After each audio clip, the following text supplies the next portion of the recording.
My message to Dhruv Rathee is very simple. Do not mess with the minds of these religious fanatics. They are lost in their stories. These stories they have been fed to since they were little kids, and they are successfully brainwashed, as you can see, based on the reply videos that you're getting on YouTube.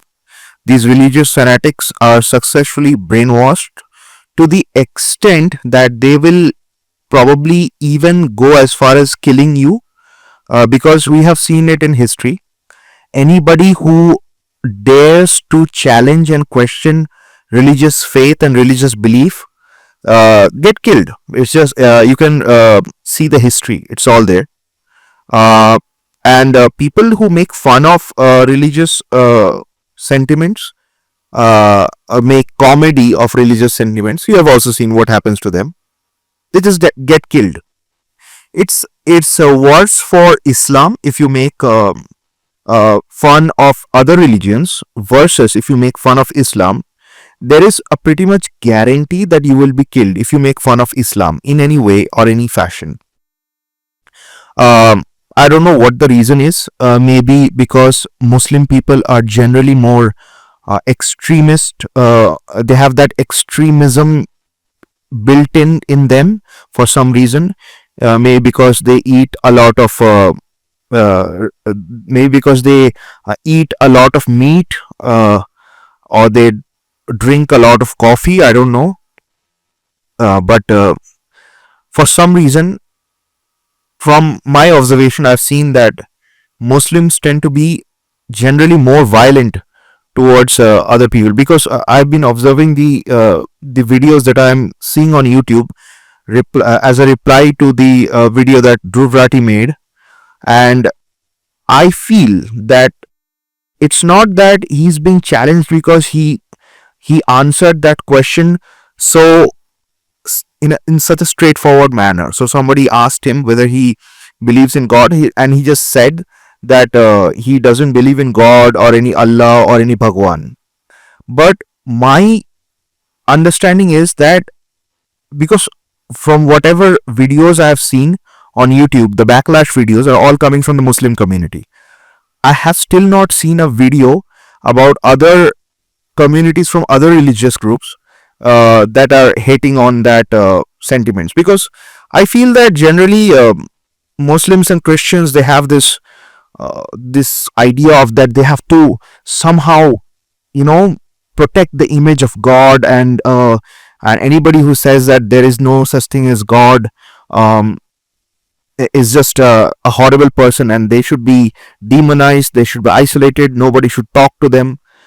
There's that kind of an archaic, very caveman type of mindset is there in built in the Muslims and Christians for some reason. Uh, and more so, see, the bottom line is that religious people don't want their anybody to question their stories. Um, they have found peace and some kind of tranquility in their own stories that they have created, and they just want to be lost in their own stories. So they don't want anybody to question their stories, and so whenever people find these religious people find somebody questioning their stories, understand this from the point of a human psychology. See, the human psychology here is very simple. How the mind of a brainwashed religious person operates is very simple. It's just that their religion becomes their identity. So it essentially becomes their life. Everything revolves around that. They literally feel that when they die, as in this human body, when this human body comes to an end, they will go to some place that they call heaven, and everything will be beautiful. But they also have a version called hell, which, like, if they don't follow the rules and stuff, then they will go to hell. So these are nothing but stories. We all know that any person with some little bit of understanding and a little bit of faith in themselves, not faith in God, but little bit of faith in their own intelligence, and clearly see that these are nothing but stories. but nobody of religious people who, and it doesn't matter if you're a Hindu, Muslim, or any other religious person, but basically nobody, because people create identities out of their religion, so they don't want their religion to be questioned in any way or form. Now, now, see, this is very interesting when it comes to understanding how the human mind and human psychology works. So these days, what I'm observing is that the religious people don't have, really, they don't have a lot of problem with people from other religions. So even though what you observe on the news, but what I can tell you from actual interactions with people and actual observation of human psychology, people from any religious group, whether be it Muslims or Hindus, they actually don't have a problem with people from other religious groups, as long as they say that they follow some kind of religion. So if you are a Muslim and some Hindu person comes in their lives, or when they're like interacting with a Hindu, they actually don't have a problem with other Hindus. Like, if somebody, people who are devoutly religious, a devoutly religious Muslim person won't have any problem with a devoutly religious Hindu person, as long as they say that they are a Hindu and they have a lot of respect for their religion. So they respect it. It works somehow, because human psychology is sometimes very funny actually. So, you know, Muslims and Hindus, they actually love each other in this fashion, but they will not like someone who says that they don't follow any religion, or they just, they, if they say like they don't believe in God or something like that, they will be hated upon, seriously hated upon. You can be a Hindu for a Muslim, and I'm just using Muslim as an example, by the way. Like, you can say that about any religious group. So, like, religious people, it's really funny. They don't have a problem with people from other religions, but they have a problem with people as long as the moment they say like they're atheists. So the moment they say like they're from belong to, like, they don't believe in God. No, that they cannot accept. Religious people just cannot accept that, because God is real. I mean, of course, God is real, right? Um, that just because that breaks their own whole illusion, right? Because they feel, see, religious people feel stupid, because from a very young age they have been hearing about God, and they have been doing all these puja parts and doing all these namaz and doing all these whatever, going to church and, you know, hearing about God. So they at the age of 50, if you tell them, you know, what God, you know, right, those are stories, they're like, no, those are not stories. No, how dare you? No, those are not stories. So they become really offended, and you can understand. I mean, obviously they will be offended, because they have been believing in some nonsense for the last 50 years of their whole life, basically.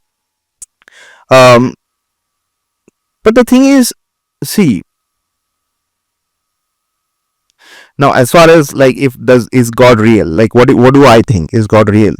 See, first of all, most people don't have an understanding of what God is. It's really funny to me when people, since I was young, I've been observing people, and the only question that people debate on is, so do you believe in God or not? So based on your answer, if you believe, say yes or no, they will start a debate. But what is God? People don't even understand what God is. What are you even asking? Like, when you say, do you believe in God? Do people even understand what they're talking about? Well, the word God, when you hear the word God, do you even understand what that means? So 99% of the human population don't have a clue what God is.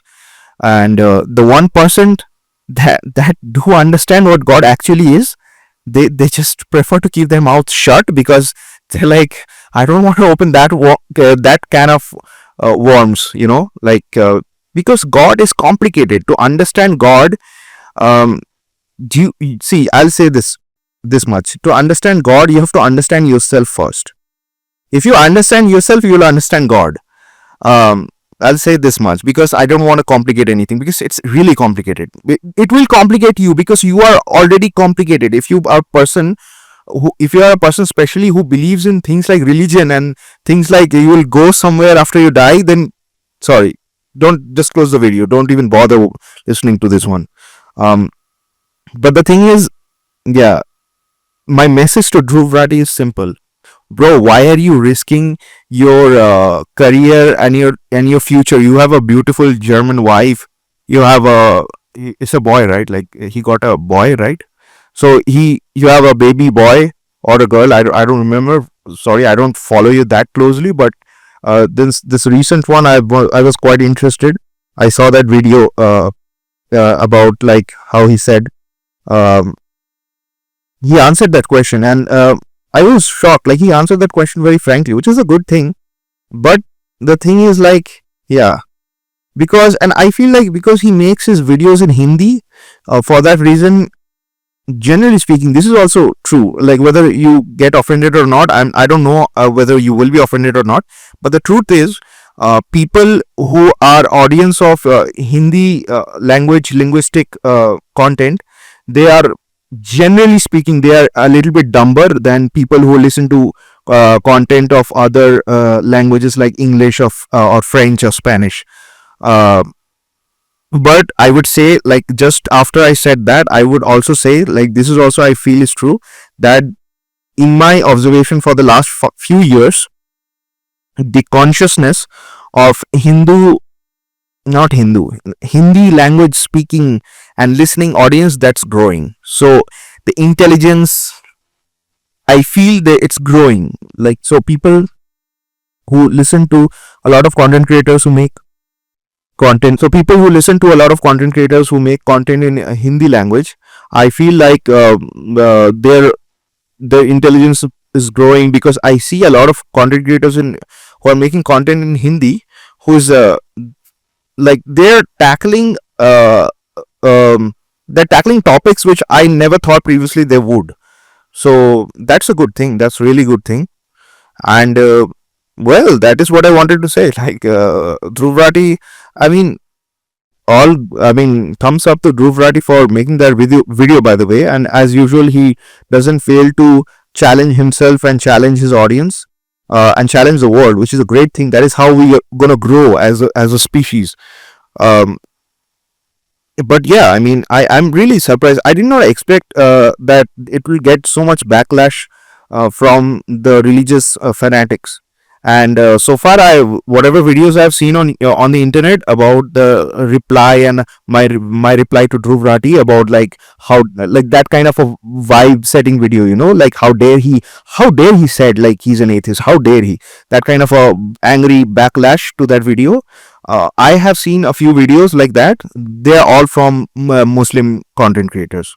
So I just don't understand why Muslims have to constantly destroy their own image all the time, each and every time, every opportunity the Muslim community gets, they somehow destroys their own image. So I just don't get that, why they do it, because already Islam is the most demonized and the most hated religion all over the planet. It's like, as far as mainstream religion is considered, everybody hates Islam. Even a lot of Muslims also hate Islam. So I feel like Islam should do a image recovery. Muslims should really work on their own image to create a image that is presentable to the world, so that the world starts respecting Muslims. And what Muslims still think that they will get respect by creating dominance, which all the old school, the old uncle aunties used to think, like they will create a dominance and that is how they will get respect. But no, my friend, the way you get respect is by becoming someone that others want to copy. So the simple and the real way to get respect out of people is to become a leader who others want to follow, not to become a leader that others will fear. So for example, people like Vladimir Putin, and you're already seeing what these people are doing. Vladimir Putin and these people like what is it, the other guy who is declaring war, the Israel prime minister or president, Netanyahu, yeah, Benjamin Netanyahu. People like these don't understand that they are ruining the image of their all of their citizens. They are ruining the image of their own citizens and their own countrymen and women. If you want respect, just behave like a reasonable person and people will start respecting you. It's as simple as that. So yeah, I mean, that is all I had to say.